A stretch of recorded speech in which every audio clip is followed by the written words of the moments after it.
o perdão é questão de saúde pública. Agora, a vida intrauterina para mim também, porque ali eu estava como uma esponjinha, recebendo um monte de informações. E pior ainda, Fael, liberando um monte de links de gatilhos reencarnatórios. Além das informações que minha mãe, ou a situação financeira, ou a situação física da história. Valdeci Carneiro, eu vou começar com uma pergunta que eu acredito que vai levar todo o nosso podcast adiante. Quando a gente fala sobre regressão, o que tem a ver a vida intrauterina e quais são as suas relações e influências ao longo de toda uma trajetória? Bom, para ser bem direto e objetivo, a vida intrauterina, ela pode ser o roteiro, o delineamento de toda a nossa história. Geralmente, quando nós fazemos uma regressão de vida intrauterina que é bem feita, pelo que você... Se eu fizer uma regressão contigo, eu consigo, pelo que aconteceu na sua vida intrauterina, te dizer como você agiu durante a sua história. Ou seja, ela é um roteiro, é uma prévia, como se fosse aquele trailerzinho, o trailerzinho que a gente faz falando sobre o que vai acontecer. O spoiler. O spoiler. E basicamente as pessoas falam sobre a questão traumática, tal, que tipo os primeiros anos e depois ao longo de toda a vida as pessoas relatam que tiveram momentos traumáticos. Só que muito pouco é falado, eu vejo assim, até é falado, mas com pouca abertura sobre esse assunto, dos traumas que podem ser adquiridos, por exemplo, através da conexão com a mãe, do ambiente, do ser que está em desenvolvimento ali, que tecnicamente ainda não tem um RG, não tem ainda um papel na sociedade, mas já está vivo ali, né? Você falou bem, tecnicamente, acho que no futuro já vai ter o RG na concepção, né? Mas vamos pensar assim, que traumas, a sua pergunta é que traumas que podem acontecer dessa história. Difícil dizer quais, são todos os possíveis, todos os imagináveis.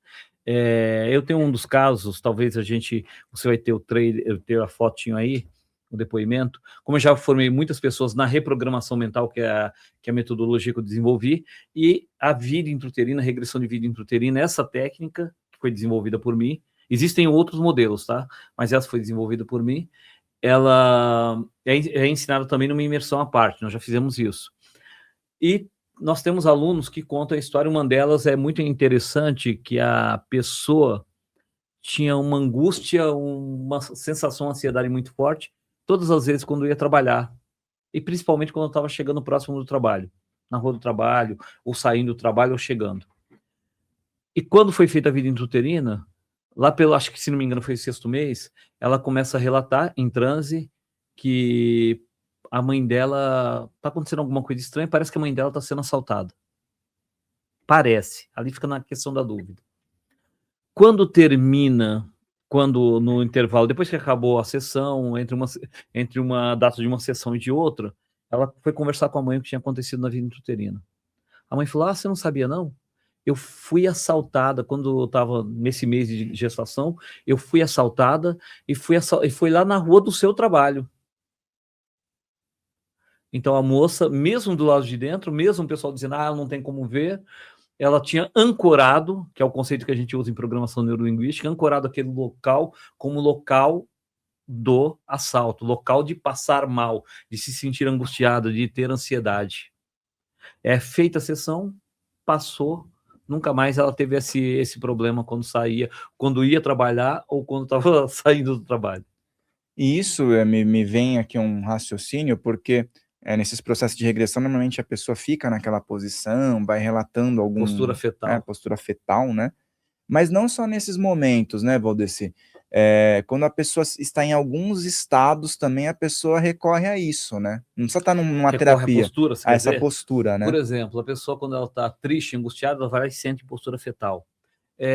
Quer ver, eu chamo isso aqui de códigos ancestrais, tá, Rafael? Como é que o pessoal faz um terreiro de Umbanda e de Candomblé? O bater cabeça.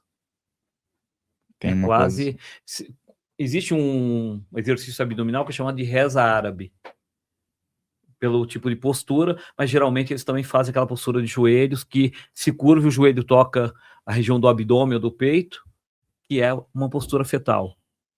Aqui eu vou fazer uma especulação. será que os antigos sacerdotes, aqueles que tinham a chave dos segredos mesmo, dos mistérios, eles não usavam aquele momento de oração para imprimir novos códigos sobre aquela vivência que a pessoa teve na vida intrauterina? Porque a postura fetal, ela é uma postura, é uma âncora de vida intrauterina, que querendo ou não vai incidir sobre aquela, sobre o conteúdo, sobre o significado. Não vai alterar fisicamente, não vai alterar mecanicamente, mas vai mudar o significado, que é tudo que a gente tem. É bem interessante, né, porque isso vem desde a antiguidade, né, e vai passando, às vezes isso daí era passado em fechado, né. Sim, e até porque o sacerdócio é a linha da cura, a linha da cura é o ancestral do que hoje é a área da saúde, né. Antigamente, o que é chamado de médico, hoje o psicólogo, a área da terapêutica, era toda do sacerdote. Sacerdote. Tanto que na área da saúde, a gente herdou o quê? A túnica, o jaleco branco, a roupa, o uniformezinho. Então, isso era uma prerrogativa do sacerdote, dos sacerdotes. Se a gente pegar o xamanismo universal, os 4 caminhos, é o caminho do curador, né? Que é o caminho do sacerdote. E a gente vai caminhar para uma questão que eu acredito que a maioria das pessoas tem como uma balança, vamos dizer assim. Seria a vida psíquica do bebê. O bebê em desenvolvimento, ele tem ali a desenvoltura dos órgãos e laços com a mãe, e aí, como a gente está falando, talvez com o ambiente externo pelo que ele capta. Mas e essas funções psíquicas, né, elas têm alguma comprovação de funcionamento?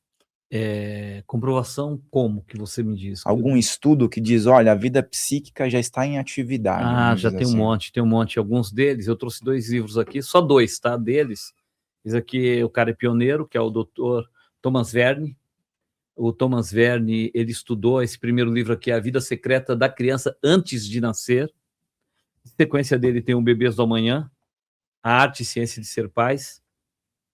E você vê que meus livros estão sempre cheios de post-it, né, um monte de marcações, e é uma surpresa cada vez que eu releio. Que Esse é parece livro que alguma bom. coisinha passou e você volta e fala: "Nossa, tem isso também". Então, veja, a vida psíquica, no meu conceito, e o que se mostra aqui, é pré-existente. A gente tem caso relatados nos livros, não só do Verne, mas do Chamberlain e de outros. Na Argentina tem o Cabuli, José Luiz Cabuli, que mostra o seguinte: um caso muito interessante é da moça que ela tem um bebê, a bebê, só que a bebê não. Toda vez que a mãe chegava para amamentar, a bebê virava o rosto. A mãe pegava, colocava ela próximo ao seio, ela virava o rosto. Só que no começo a mãe pensou: será que a menina tem algum problema, não quer comer, ou algum problema de deglutição? E aí essa dúvida caiu quando viu ela foi vista com uma mamadeira de um preparado à base de leite condensado, a menina se matando na mamadeira. Isso tinha poucos dias, 3, 4 dias de vida. 3, 4 dias de vida. E aí ela foi conversar com o médico, e o médico estudava essa parte. O médico perguntou para ela: aconteceu alguma coisa? Ela: não. Agora eu vou te fazer outra pergunta. Essa gravidez foi desejada? Ela falou: não. Na verdade, eu não queria. O meu marido é que insistiu e eu retive a gestação para agradá-lo. Então, a criança de 3 dias, fisicamente, aqui como encarnado, ela decidiu que ela ia ser, que ela ia rejeitar a mãe. E teve mais outra comprovação. Levaram a mesma bebê para uma outra gestante lá, outra lactente, né? Que tinha acabado de ganhar o neném, entregaram. Na hora que entregaram, ela já foi direto no seio dessa outra mulher e mamou. Mas na mãe, ela não queria. Cria uma memória, então, ali. A memória estava lá, ou seja, você não me queria, e você quer proximidade agora para quê? É isso que a gente não está nem Curioso. entrando naquela ideia reencarnatória. É. De onde que veio isso? Mas tem mais fatos, tem mais aí que mostram. Hoje os estudos físicos mesmo, biológicos, mostram que uma boa parte daquilo que é feito, da responsabilidade da gestação, não é só da mãe. Muitas das enzimas e hormônios gerados para reter uma gestação é produzido pelo bebê. Ou seja, vamos dizer assim que ele pode decidir, eu não quero nascer. E Eu aí não já pode quero isso. ligar também a vidas passadas, no caso. Sim. E as suas revoltas, todos os seus códigos ancestrais, né? Do tipo, eu não quero, vocês estão me botando aqui na marra, não quero, não quero, não quero. Ou com essa mãe, com esse pai, eu não quero. Porque seria muito romântico a gente pensar que toda encarnação é assim, ah, você pediu. Não. Tem muitas encarnações compulsórias. Eu ousaria dizer que a maioria das encarnações atuais são compulsórias. Algumas a gente tem um meio a meio, dá para ir, não dá, eu vou. Outras, pouquíssimas, você fala, ó, vou encarnar, tá? Posso ser seu filho? Entendeu? Às vezes também essa questão do um grupo de, vamos dizer, assistência espiritual que seja mais consciente em relação a vários seres que estão perdidos, fala assim, não, eu vou decidir por ele. A gente observa o caso e aquela família é boa. E aí, contra a vontade, meio tipo, vai aprender lá, né? E acontece isso. Isso é questão do livre-arbítrio, né? Livre-arbítrio é como eu faço com os meus filhos, como qualquer pai ou mãe faz com os filhos. Como é que é? Eu vou deixar uma criança que não sabe andar sozinha na rua ir para a escola sozinha? Não. Aliás, não vou deixar ela nem comprar pão, né? Então você vai soltando a cordinha à medida que ela amadurece. Então nós, em relação aos mentores, também acontece exatamente a mesma coisa. Tem poucas pessoas aqui encarnadas poderiam ser consideradas mentoras delas mesmas, né? Pessoas que já assumiram a responsabilidade e pararam de terceirizar. Mas a maioria, mesmo tendo essa condição, no começo da encarnação você vai precisar muito. Você vai precisar onde se apoiar, quem é que vai te mostrar, nortear, como é que vai ser a sua história. E não, vamos falar então de forma biológica, então, e material, vamos dizer assim. Então não existe um período chave, por exemplo, onde a influência seja maior ou menor. A partir do momento da concepção, aquela vida já está captando tudo. A partir do momento da concepção, às vezes até antes, eu diria, no entorno. Você vê, se não me engano, inclusive aquela história do menino, que você já entrevistou aqui, o San Felipe, ele falando sobre isso, o James, que reencarna como James, do livro A Volta.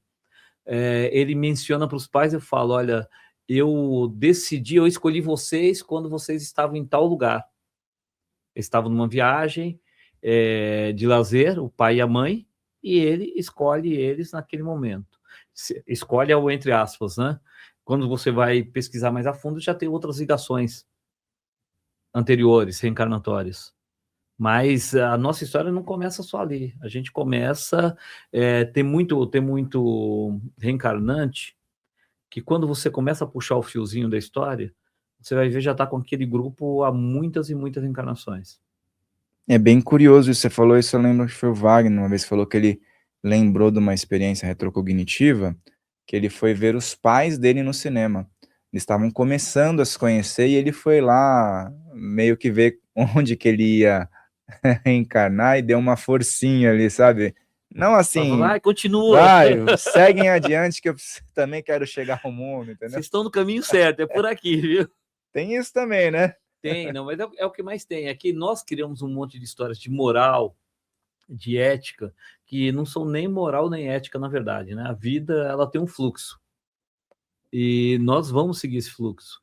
Agora, as nossas ligações, se a gente pensar, eu estou falando de prática clínica, porque o que a gente escuta muito aí quando fala de regressão é um discurso quevediano, né? O que é o discurso quevediano? O padre já falecido Quevedo, ele falava, todo mundo foi príncipe, foi rei, foi muito importante. Não é verdade. Na prática clínica, isso é uma falácia. A maior parte das pessoas que você encontra, ou foi uma dona de casa, uma camponesa, um lenhador, um pescador, ou foi vítima de alguma coisa. Mas qual o problema de você encontrar um príncipe, um rei? Fora a comparação, nós estamos em São Paulo, certo? Nós temos aqui as subprefeituras ou prefeituras regionais. Se você pegar as prefeituras regionais, uma delas como a da Sé, ela movimenta mais do que muitas cidades do interior. Tanto que eram trazidos prefeitos de outras cidades para serem subprefeitos na administração regional. Alguém acharia que é glamour falar que, na outra encarnação eu fui prefeito regional? Não, mas acha que príncipe. Mas príncipe, o conceito na África ou nos tempos antigos, era um grupinho, era só aquele palácio, aquele grupo que, se a gente falasse, é um bairro de hoje em dia. Não é mais do que isso. E as pessoas têm milhares de existências, mas aí, quando ela fica sabendo dessa daí, é só dessa que ela É fala. só dessa que ela quer. Mas é porque também se criou muito desserviço, né, Rafael? As pessoas querem se apoiar na desculpa e não no para que serve essa encarnação. Então tem uma frase que eu sempre falo, qual é a minha encarnação mais importante? É essa, não tem dúvida. Mesmo se eu tiver sido rei, não me lembro nenhuma com essa, acho que só me arrumam para as encrencas, tá? Não tem, Você não tem essa parte boa. Você não foi o Júlio César, pô? Puta, nem perto. Mas veja, se você pegar qualquer encarnação sua, por que você está aqui hoje? Essa é uma síntese de todas essas vidas. Então, essa é mais importante. É aqui que você pode fazer valer tudo aquilo que você aprendeu em todas as encarnações. Então, outro dia eu estava vendo um cortezinho seu com o Wagner e ele comentando mais ou menos alguma coisa sobre isso, sobre essa importância que as pessoas colocam. Da iniciação, por exemplo. Quer dizer que eu aprendi, vou ter que fazer de novo, a mesma coisa que eu já fiz em outras vezes? Que iniciação que é essa? Eu tenho um pouquinho de briga com a iniciação também, tá? Se a gente pensar por esses lados, do jeito que as pessoas falam. Porque se eu entro na esteira do tempo, é um nome que eu gosto muito de usar, vem lá desde a época dos babalaôs, e resgato uma vivência, resgato um aprendizado, porque alguém vai ter que dizer e validar esse aprendizado de novo. Eu não sou autossuficiente para isso? Então, de novo, a gente fica querendo botar a responsabilidade em alguém, a culpa em alguém, o outro, sempre é o outro, nunca sou eu, né? Então, agora vamos linkar aqui com a nossa história de vida intuterina, ou regressões em geral. Geralmente as pessoas veem, então eu sou assim porque minha mãe me rejeitou. Não, você é assim porque você escolheu ser assim. Você escolheu. Porque o que você recebeu da sua mãe é o que você recebeu. O que você fez com isso depois? Que significado você botou nisso? Então eu vou colocar a culpa na minha mãe, vou colocar a culpa no meu pai, que meu pai era rígido, eu vou colocar a culpa na situação financeira, que eu nasci numa família pobre. O que eu vou fazer com isso agora? E o lance do aprendizado, né? Porque todos esses exemplos, o que a pessoa pode olhar para aquela figura e falar, não, tá me ensinando algo, independente da dureza, tem sempre alguma coisa, que nem o lance, é muito filosófico até o papo em relação a isso, é complexo, que a pessoa foi atraída para aquela experiência. Na pior das hipóteses, Né? ela foi atraída na marra. Exato. Por linhas de força, por forças de atração. Entendeu? Então você tem que pensar justamente nisso. Aquilo que você pensa, você cria energia. Criou energia, você vai trazer dentro dessa linha. Então eu vou ter que pensar sempre o que eu estou desenhando. Tem uma história, acho que no livro do Brian Weiss, um dos livros dele, que ele conta de uma progressão de memória. Teve um rapaz que o procurou e o cara tinha as tendências lá de querer deixar a vida de lado, largar, deixa eu cancelar esse CPF e deixa para a próxima vez de novo, né? E aí ele foi para uma vida futura, uma suposta vida futura. E na suposta vida futura o cara entrou em choque, porque ele viu que ele estava repetindo de novo a mesma história do presente e estava de novo pensando em acabar com tudo. Então ele se via sofrendo na seguinte por conta dessa. Então ele entendeu que se era para encerrar, fechar o ciclo, que era melhor agora. Não preciso deixar isso sempre para a próxima e ir agravando a minha conta e piorando a situação e deixando novamente. Dá para eu fazer isso agora. E o momento do parto, que vamos dizer que é aí que você fala que é um rito de passagem, né? A gente estava falando sobre iniciação. Do parto. Aquele momento dentro do seu trabalho, ele tem que peso? Então, esse é chamado, a gente chama de vida da perinatal, né? Porque hoje tem muita psicologia pré-natal e perinatal. Infelizmente, isso não é dado atenção no sistema de saúde. Mas veja, o momento ali é um momento muito sensível. É mais ou menos como um operatório ou pós-operatório. Existe casos na hipnose de pessoas do cara que, depois de uma como que eu diria, depois de um evento muito traumático, que ele foi dado como morto, ele ficou sequelado por anos, anos e anos, mas só que neurologicamente não tinha nada. Aí um dia botaram ele em transe, ele volta para aquele momento, do momento cirúrgico, quando ele está em estado de coma. E ele vê um médico falando para o outro, se ele voltar, nunca vai ser normal. Absorveu aquilo. Ele absorveu. Aquilo lá é dele agora. Eu falo que o sacerdote ou o profissional de saúde, ou seja, as figuras de autoridade, ele tem um poder tanto de emitir uma bênção quanto uma maldição. Infelizmente, o sistema como um todo emite mais maldições do que bênçãos. Então, se eles aproveitam aquele estado alterado de consciência para dar sugestões positivas, esse rapaz seria mudado. Recentemente, a gente atende um caso lá na clínica, onde a pessoa sofreu um acidente de moto há mais de 20 anos. E ficou praticamente inválido. Depois de fazer algumas técnicas, inclusive a vida intrauterina e outros, ele teve um resgate da memória, inclusive do período de quase morte. Ele relembrou tudo o que aconteceu, o que os médicos falavam, e no final das contas, isso agora está sendo usado tudo a favor dele. Ele já tomou uma decisão que ele vai voltar a ser a pessoa que ele era. E esse momento Isso tem mais de 20 decisivo, anos, esse né? momento é um momento decisivo dentro da terapia, né? É um momento decisivo. Então, eu fiz esse paralelo, veja assim, o momento do parto, em torno do parto, a vida perinatal, também é um momento sensível para a criança. O próprio parto em si, não só a gestação, mas o parto. Então, veja que o fórceps, como ele entra na vida, não estou condenando o fórceps, porque em alguns casos ele vai ter que ser usado, sim, mas é uma forma agressiva que ele entrou. A própria cesárea, para muitos, ela é uma ruptura. A gente pega muitos casos assim, porque ele está ali 9 meses, ou 7 meses, 8 meses com a mãe, daqui a pouco ele não sai pelas vias de fato, por um estreitamento onde ele se sente mais ligado com a mãe e onde é liberado uma grande quantidade de oxitocina, que é o hormônio que vai fazer com que haja essa ligação de afeição, amor, prazer, segurança entre ele e a mãe. Então isso é substituído por um corte, né? Então, geralmente, quando há esse caso da cesárea também, a criança não é colocado em contato com a mãe diretamente. A mãe está sedada. Então, há uma ruptura. Inclusive, uma das coisas que nós fazemos na vida intrauterina é fazer uma recriação dessa cena, não eliminando a memória original, que é uma cesárea, mas fazendo uma recriação como um parto normal junto acontecendo. Se a gente fosse brincar de física quântica, vamos fazer uma singularidade que é uma linha do tempo paralela.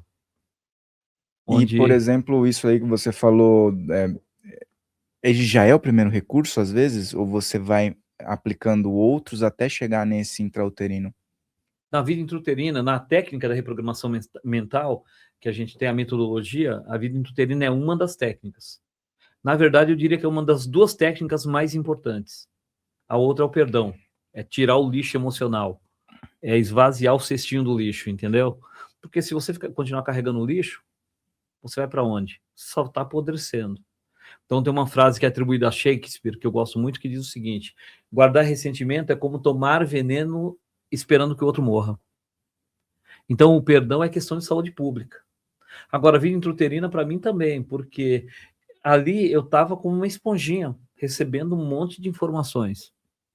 E pior ainda, Fael, liberando um monte de links de gatilhos reencarnatórios. Além das informações que minha mãe, ou a situação financeira, ou a situação física da história. Quer ver um detalhe? Por exemplo, pessoas com obesidade. Muitos casos, a pessoa, na gestação, a mãe passou fome, ou a mãe comeu demais. Então, ela teve ali uma programação metabólica. Ela recebeu um programa que diz que ela precisa comer mais, que ela precisa comer bastante, que ela precisa, ou que pode faltar comida daqui a pouco. Então, quando isso acontece, imagine ela linkando isso com uma suposta encarnação na qual ela morre de fome em algum lugar. Eu não quero passar por isso nunca mais. Estoca, daí, Eu vou estocar. E se a gente pensar na época das cavernas, a gente fazia isso, né? Isso é metabólico, a gente fazia isso. As sociedades nômades, você matava o animal, comia, e quando é que ia ter outro? Tinha garantia? É que não Então, tinha biscoito naquela época, né? não tinha biscoitinho, não tinha nada disso. Não tinha o fast food, não tinha o... Então, veja, não tinha os aplicativos para você pedir a sua refeição na caverna, né? Eu acho injusto, mas não tinha. Mas veja, você comeu, quando é que você vai comer outra vez? Então você estoca. Você continua fazendo isso. Então, um dos sintomas de escassez é isso, é esse, a gente quer estocar o tempo todo. Uhum. É crença em escassez. Fora outras coisas. Então, você vê, nós falamos aí da obesidade, ela pode ter essa raiz dentro da vida intrauterina, pode ter a raiz no comportamento com a mãe. Você vê os estudos do Verne, do Chamberlain, de outros, eles mostram, inclusive, coisas piores. Tem um estudo que mostra, foram analisados 16 bandidos de alta periculosidade. 16. Desses 16, 15 tiveram problemas no parto. Eu acho que essa daqui sozinha já responde sua pergunta, né? Não, e tem todo Mais de sentido, 90%. porque eu vi uma matéria, uma vez eu estava fazendo um estudo, sobre esse momento do parto, inclusive tem relações muitas vezes com a busca por recompensa, os vícios dos mais diversos, né, as compulsões, então tem muita, porque talvez esse trauma no parto mexa com o cérebro da pessoa, que ela busque recompensa em jogo, em bebida, em alguma coisa, para poder suprimir isso, né? Aí tem outras coisas de correlação. Por exemplo, imagine mães que tomaram muita química, pode ser remédio mesmo, alopático, ou que usou drogas ilícitas. Os estudos mostram que os filhos delas têm mais propensão ao uso de substâncias ilícitas depois, a dependência química. Então você vê, aquilo que você fez está ficando impresso de novo. A minha pergunta é quando é que a gente vai acabar com essa história, né? Quando é que a gente vai acabar com essa questão de estar sempre produzindo algo que não é tão bom para imprimir e deixar para o outro resolver? Será que eu não posso tomar a decisão de começar a resolver isso agora? Agora, uma coisa que a gente pode, com a vida intrauterina, com as técnicas de hipnose, é voltar e recodificar aquilo. Como eu te falei, eu não posso mudar um fato físico. Onde estava quebrado o copo, que está quebrado o copo. Onde quebrou a perna, quebrou a perna. Mas eu posso mudar o significado que você colocou naquilo. Porque, na verdade, tudo que nós temos, Fael, é o significado. O ser humano é um animal que dá significado a tudo. Talvez seja o único. Tudo para nós é significado. Então, se você coloca significados bons, você é feliz. Se você coloca significados ruins, você vai ser eternamente infeliz, enquanto colocar esses resultados. É o juízo de valor que você coloca. Porque os fatos são neutros. O fato, ele não tem nem moral nem ética. Somos nós que colocamos a ideia do isso é bom ou isso é ruim. Isso é certo, isso é errado. Então, quando eu volto naquela cena e ressignifico, a história muda. Isso não é só para a vida intrauterina. Na verdade, eu falo que toda psicoterapia, ela se baseia em uma única palavra, que é ressignificação. Se você fizer todo um processo caro, longo, elaborado e não ressignificou, jogou tempo, jogou dinheiro fora. Agora, se a benzedeira conseguir te ressignificar com 2, 3 galinhos de arruda, ela foi melhor do que a maioria dos psicoterapeutas, psicólogos, psiquiatras. E, como eu falo sempre, eu sou pragmático, tá? Se a benzedeira da esquina estiver dando melhor resultado do que o psicólogo e o psiquiatra, não tenha dúvida que eu vou na benzedeira da esquina. Eu acho que a gente tem que estar mais focado nisso, né? O que eu quero de verdade? Onde é que está o resultado de verdade? E aqui eu não estou desmerecendo ninguém, não. Estou querendo falar que são os resultados. Hahnemann, da homeopatia, dizia isso. Ele dizia que é o mestre, é a obra que tem que louvar o mestre, não é o mestre que tem que louvar a obra, né? Então a gente tem que aprender que resultados que eu estou tendo daqui. Eu percebo que às vezes as pessoas elas procuram, como você falou, um significado, algo para ancorar. Quais são as reações mais comuns quando a pessoa tenta procurar isso na relação com o pai, com a mãe, com o trabalho, com a infância e tudo mais, e aí você chega no processo e fala, não, isso aí não tem nada a ver com nenhuma coisa que você viveu após o seu nascimento. Quais são as reações mais comuns? quando você fala que isso veio no momento da gestação. Não, geralmente quem fala não sou eu, né? A experiência fala. Porque quando ela vai para uma cena, e isso independente de crença, tá? Tudo bem que nosso público, se pensar, ele é predominantemente com uma visão espiritualista, às vezes até reencarnatória, mas nós já tivemos pacientes, e tenho até alunos, que é evangélico, católico, alguns que tinham dúvida se acreditavam em reencarnação ou não, outros não tinham de forma alguma isso dentro do seu, da sua ideia como possibilidade. E o cara vai parar numa cena dessa. Ele vai parar numa cena que ele fala: nossa, eu tô dentro da barriga da minha mãe. Ele começa a falar, mas a crença dele é que isso não era possível.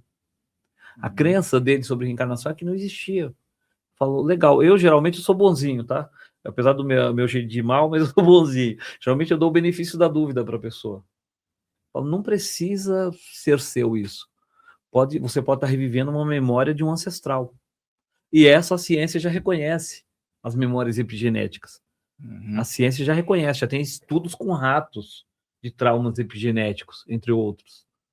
Então, fica com a crença que for mais confortável para você. Eu não estou aqui fazendo proselitismo religioso ou de crença qualquer filosófica, não. Eu quero só que você melhore. Eu sou terapeuta. E como terapeuta, eu quero que você melhore disso. Aí a questão da regressão, a gente vai entrar dentro de um tópico, que é o seguinte. Bom, quem está assistindo e já nasceu, vai ter que fazer o processo contigo, ou entender mais sobre isso, para chegar até esse ponto.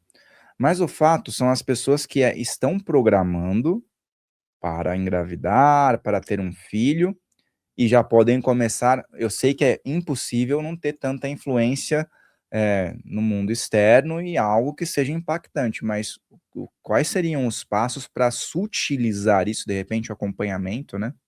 Então vamos lá, tem alguns estudos que mostram isso. Hoje virou até moda se falar disso, tá? Se você pegar, e esses estudos são inclusive da época que se usava ainda caixinha de música, tá? Muita gente que está escutando a gente talvez nunca não saiba nem que isso existiu, né? O pessoal colocava para tocar aquela caixinha que dava corda. Então se colocava aquela caixinha de música com a bailarinazinha tocando, a mãe enquanto ela estava fazendo carinho na barriga, conversando com o bebê. Então o bebê vai associando aquela musiquinha com o carinho que a mãe passa e com as palavras. Depois, quando esse bebê já nascido, quando ele já tinha nascido, quando a mãe tinha que se ausentar, a babá ficava com aquela caixinha de música, dava corda, colocava ali do lado do berço e o bebê ficava tranquilo. Hoje em dia isso é feito num celular, um pendrive, é colocado. Então, é uma ancoragem do carinho, da fala da mãe, junto do bebê. E se você colocar, quer ver um recurso simples para você trabalhar um bebê que está com problema de não quer dormir, não quer sossegar? Pega do YouTube mesmo um som de vida intrauterina, som de útero. Fica aparecendo aqueles ruídos. No começo ele irrita, tá? Tem que falar a verdade, né? No começo ele fica aquele chiado, mas você vai entrando numa lassidão. Aliás, de vez em quando eu uso ele para auto-hipnose, mas eu só aconselho usar para auto-hipnose quem já fez um processo de limpeza da vida intrauterina. Senão você pode estar emparelhando as sensações que você teve de traumas quando estava no útero ainda. E a questão por exemplo, tem gente também que pode falar que essa musiquinha aí dá um sentimento estranho também, depende do que aconteceu durante o Sim, processo, por né? isso, porque está ancorado, né? Depois que fez a ressignificação, uma recodificação ali da vida intrauterina adequadamente, nunca mais ela vai ter problema com isso. E aí a pessoa tá lá, fez o processo intrauterino e, tipo, a mãe teve 5 filhos, vamos dizer. Mas tem sempre um específico que é, vamos dizer, o karma, o kármico, né? Aquele que tem um karma, no sentido todo mundo tem, né? Mas um karma mais, vamos dizer, negativo ali, né? Vamos dizer, mais um peso a mais, uma situação mais delicada. E aí todos tiveram a mesma criação. Por que que eu vejo que isso que você fala tem um sentido imenso? Todos tiveram a mesma criação, as mesmas oportunidades, dizendo que os pais não tiveram diferença ali. Mas sempre tem um que pode ter um problema maior. E aí descobre-se que, além do intrauterino, tem uma relação anterior, Já né? tinha uma pré-existência. Então, veja, Antigamente, algumas ciências da psicologia falavam da tábula rasa, ou seja, que cada um que nasce é uma tábula rasa sem que vai ser escrito a partir de agora. Hoje em dia, uma boa parte de corrente já não aceita mais isso. Nós já temos uma personalidade. Eu falei aqui no comecinho sobre a bebê que rejeita a mãe com 3, 4 dias de vida. Para rejeitar a mãe, ela já tinha que ter uma consciência ali dentro. Ela está rejeitando a mãe. Para não querer produzir a enzima, um bebê que está predispondo ali ao aborto, ele tem que ter alguma consciência. Aliás, a filosofia Yorubá, entre os babalaôs, eles tinham inclusive um nome para isso, Abiku. A-B-I-K-U, Abiku, é aquele que nasce para morrer. Então, o próprio feto está tentando se abortar. Ele está tentando sair do jogo. E ritualisticamente se trabalhava, inclusive, isso para que esse ser, esse espírito pudesse encarnar e continuar e dar uma virada nessa chave, né? Não continuar fazendo sempre a mesma coisa, não ficar sempre no mesmo roteiro. Mas isso já era conhecido. Então você vê que aqui a gente volta de novo que o sacerdote era o terapeuta, né? Era ele que ia trabalhar essa questão, que para muitos era física. Mas como é que ela conseguiu reter a gestação depois de 3, 4, depois que passou com esse sacerdote? Porque ele conseguiu agir em algumas causas que fisicamente as pessoas não conseguiam. Além do que pode se compreender materialmente. Não era só uma vitamina X ou um suplemento Y, tinham outras causas. E no caso de gêmeos, porque a gestação é a mesma, ali o período é o mesmo, vamos dizer que as influências são as mesmas, né? Aí chega no dia a dia, às vezes, não tem nada a ver com o outro, né? Olha, os gêmeos são uma coisa surpreendente. Existe uma coisa chamada de síndrome do gêmeo evanescente ou desvanecente, ou seja, aquele que sumiu. Muitas mulheres falam, nossa, ontem eu passei mal, eu tive um sangramento, eu pensei até que eu tinha perdido o bebê. Mas foi lá, quando fez o exame de imagem, não, o bebê está aí. Está né? Hoje, muitos especialistas estimam que 40% das gestações são gemelares. Só que depois é perdido um deles nesse percurso. 40%. Isso influencia o que está lá. Aquele que está lá, ele é o que sobrou, né? O que sobrou, imagine, vamos lembrar de uma situação recente, a pandemia. Como é que ficaram as pessoas nesses circuitos onde não se terminou ciclos, onde não se conseguiu fazer os ritos de passagem, de fechamento. Agora, imagine um indivíduo que a família inteira foi e ele ficou sozinho. A grande maioria fica se perguntando, por que eu? Porque não fui eu que fui, porque fui eu que fiquei, né? Exato, porque eu tô aqui. Mas do tipo, ele é mais velho e fala, não, meu irmão tinha muito mais vida pela frente. Eu já vivi o suficiente. Então, isso, querendo ou não, é meio um complexo de culpa. Ele começa a arrastar uma culpa que é desnecessária. Aliás, toda culpa é desnecessária, tá? Mas essa é pior. O que eu tenho observado em mais de 20 anos de clínica, e quando se fala de gêmeos, Fael, é o seguinte, o gêmeo pode ser a idade que for, pode estar com 50 anos, e um deles falece, o outro se sente meio perdido como, por que eu fiquei? É como se essa simbiose não acabasse nunca. É como se tivesse algo faltando. Meu avô paterno, ele teve esse caso. Eram gêmeos, só que depois de nascer só ficou ele. Ele fazia até uma brincadeira. Mas quem garante que não fui eu que fui, é o outro e o que tá outro aqui? daqui. Mas veja, isso que ele está falando é uma questão de despersonalização. Já percebe? Era algo dele, né? Uma brincadeira que ele usava como defesa, é uma né? brincadeira, mas e aí ele está brincando com outra coisa que todos os povos antigos consideravam sagrados, que é o nome. Quem garante que eu sou eu mesmo? Entendeu? Quem garante que eu não sou fulano em vez de ser o Beltrano, entendeu? É um negócio que ele sempre fazia, e eu fiquei sabendo depois que isso ocorria muito, né? E aí, lógico, que quando a gente, antigamente não se falava tanto, mas aí, por exemplo, o Elvis mesmo teve isso, né? Sim. Ele eram para ser gêmeos, e aí ficou só ele, E talvez ele tenha carregado todo um peso de responsabilidade, né? A gente sabe a história que o Elvis teve com as drogas, com todo o resto, né? Com todo o sucesso que ele teve. Então, veja, se a gente pensar... Tem um caso de gêmeo que eu acho interessante. Foi uma médica que eu atendi, ela veio de outro estado. Veio indicado por uma outra pessoa. Não vou dar muitos detalhes, porque senão a gente fala que é anonimato, mas daqui a pouco dá tanto detalhe que fica fácil de descobrir quem é, né?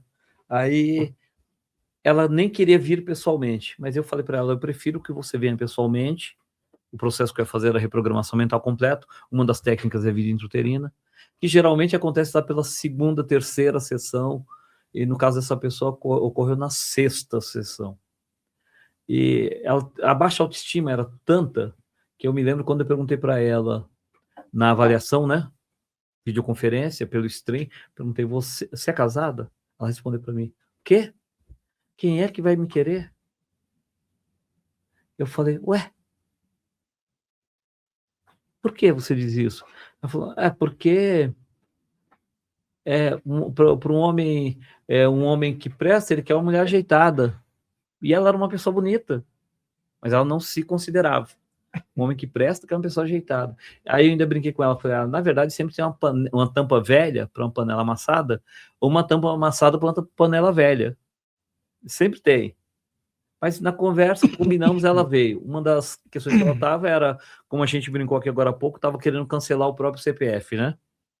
Queria abandonar a profissão, era nova, 30 e poucos anos, dar fim em tudo. E ela só veio porque ela falou, eu não tinha mais nada a perder. Quando eu falei, eu só te atendo pessoalmente, no seu caso, só pessoalmente. Ela veio, e nós fizemos. E toda a angústia dela, ela falava, mas em que momento vai acontecer? Eu falei, olha, em algum momento dessas sessões vai virar chave. Isso eu tenho certeza. Respira, está acontecendo, está mudando passo a passo. E o caso dela, eu atendi as 10 sessões em 5 dias, tá? 2 na segunda, 2 na terça, 2 na quarta, 2 na quinta, 2 na sexta. Então, quando chegaram as 2 da quarta-feira, finzinho, a segunda sessão da quarta-feira, nós fizemos a regressão à vida intrauterina. E ela já tinha mencionado alguma coisa em relação a saber que suspeitavam que ela tinha perdido um irmão, que era uma gravidez gemelar. E eu falei para ela, ó, legal, vamos fazer. E durante a exploração da vida intrauterina, ela mal falava dele, não conseguia perceber. E ela tinha uma angústia muito forte. Quando eu volto ressignificando, que é trazendo alguns recursos, como amor, gratidão, segurança, alegria, vitória, um monte de coisa boa naquele processo para ressignificar tudo, ela desabou a chorar e falou, ele está aqui do meu lado. Na barriga da mãe, ele está aqui do meu lado. E depois ela percebeu exatamente o mês que ele foi abortado, que tinha vindo um vazio muito grande. Então ela tinha um vazio impreenchível, que era esse irmão que foi. E esse irmão, que tecnicamente ninguém sabia que tinha ele.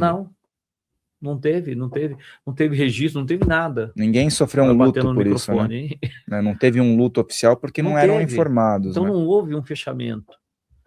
Aliás, não houve nenhuma abertura, quanto mais o fechamento, né? Uhum. Só que ela carrega aquela ideia do eu estou tirando tudo, carregando tudo que é dele. Esse carregar tudo vem, eu estou me apropriando daquilo que é do meu irmão, mas vem também a ideia do eu estou carregando um fardo. Uhum. Ou eu estou vivendo enquanto ele se foi. E esse vazio que ficou aqui? Então, isso é muito interessante da gente pensar, porque é o que a pessoa carrega, é o significado que ela coloca. Feito isso, no dia seguinte, eu me lembro que, quando ela chegou na parte da tarde que eu ia atender, ela falou para mim, ela chegou já com um sorriso, não acontecia, tá? Chegou com um sorriso e falou, a chave virou. Sério, como é que você sabe? Eu sou meio aquele cara que fica brincando de advogado do diabo, né? Bota a faca, começa a torcer de volta. Como é que você sabe que virou? Ela falou, hoje eu acordei, ela estava hospedada num hostel, eu fui passear no Parque da Juventude, que é ali no Carandiru, depois eu voltei para o hostel, peguei um ônibus, fui lá para o restaurante da Bela Gil, né? Que nem eu sabia que tinha na Vila Madalena, né? Qual o nome? Tá vendo? Nem isso eu não sabia. Eu falei para ela, como é que você foi? Ela falou, eu peguei um ônibus, fui. Estou muito bem. Ela falou, aliás, hoje quando eu acordei, já acordei com vontade de tomar café da manhã. Ela falou que não tinha, como se não valesse mais a pena. E foi, com certeza, a ficha, tudo aquilo se fechou na vida intrauterina, naquele processo de limpar a vida intrauterina. Então, você vê, hoje a gente tem centenas de casos assim. E são interessantes demais. Antes da gente entrar num outro tópico que eu acho que é bem interessante, também ainda no caso dos gêmeos, tá? Eu também já tive observação de vários casos também, que aí os gêmeos nasceram tal, mas você percebe que eles ficam o tempo todo entre eles. Tem alguns que você observa que nunca tá só um. Eles sempre estão juntos, e às vezes os dois não casam, as duas não casam, e eles se mantêm naquela vida que é dupla, mas parece que eles são um só. Você nunca vê só um em um lugar, ou isso daí também, eu não sei se é alimentado pelo tipo de criação, né? A criação tem aquele problema ainda, né? Vou comprar uma camiseta preta pro Fael, outra pro Valdeci. E veste igual, e vai né? ter que vestir igual, vai criando essa simbiose, vai reforçando algo que acaba não favorecendo a individualidade. Então, mas veja só, quem é que garante que eles nasceram para viver nessa simbiose física mesmo? Não vou nem falar psíquica, porque psíquica é inevitável na vida inteira. Se não estão perdendo tempo. Pode ser condicionamento forte da família. Mas o condicionamento começou aqui dentro, mas depois ele é prolongado do lado de fora. Então a gente tem que começar a pensar que isso pode não ser o mais saudável também. Eu não acredito que alguém vai ocupar o mesmo espaço que eu de graça, tá? Não pode ser. Eu acredito, inclusive, que a pior experiência da falta de respeito do ser humano é você, imagino que a gente aqui não se entende de jeito nenhum, eu e você. Eu não respeito nada que você fala, brigo com você por tudo, a vida inteira. O recurso mais extremo que vai acontecer é a gente nascer no mesmo corpo. Tipo siameses? Exatamente. Imagina, Fael, posso ir no banheiro? Você vai ter que ir junto. Quero casar com aquela? Então, eu vou estar junto. Então, você vai ter que respeitar a minha opinião e eu a sua, querendo ou não. Vamos pensar aqui num filósofo, eu gosto muito desse filósofo, tá? Jesus. Isso é bom, hein? Então, tem futuro, né? Oh. O que ele dizia? Reconcilia-te com teu adversário enquanto está com ele no caminho. Mas qual que é o seu pior adversário? Eu? Então, mas eu já tenho tanta encrenca aqui, ainda fico arrumando encrenca com o outro de fora. Ainda tem que nascer no mesmo corpo, né? Isso. Quer dizer, eu só tenho que respeitar o que ele diz, o que ele quer, o que ele sente. Eu não preciso fazer mais do que isso. Eu não preciso concordar com você, Fael. Eu preciso respeitar você. E o caso dos siameses também tem vários tipos de fusão, né? Sim. Tem algumas são mais... Tem algumas até que dá para separar, Sim. né? Tem umas que não dá, que a pessoa pode vir a óbito, né? Isso.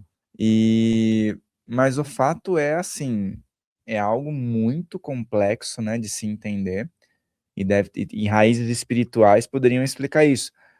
Então é algo muito, muito interessante, porque normalmente eles têm que se dar bem. Não tem como, vão brigar como? Vai bater em si? Você não tem escolha. A escolha é essa agora. Nós falamos aquela hora da reencarnação meio compulsória. Você acha que o cara resolveu isso na marra? Eu quero ficar no mesmo corpo que você, tá? Não quero. Quem vai fazer por livre, espontânea vontade? Não quero. Né? Então veja que espiritualmente, só a ótica espiritual daria para me deixar mais ou menos esclarecido isso. Mais ou menos. Então nem tomem como verdade o que eu disse, tá? É uma das hipóteses. Eu acredito que quando a gente fala de terapia, quando a gente fala de junta isso com espiritualidade, a gente tem que pensar em hipóteses. E para mim é só uma hipótese. Eu não pego nenhuma regressão como se fosse verdade absoluta. Pode ser só uma metáfora que a mente criou, e para mim tá joia. Se você somente criou uma metáfora boa para resolver tudo isso, ótimo. Quer ver? Nós tivemos um outro caso, Rafael. Posso contar o caso? Claro, então, a turma gosta. Inclusive, pessoal, escreve aqui, frente, né? Escreve aqui as perguntas. Eu vou convidar o Valdeci para vir aqui participar nos comentários.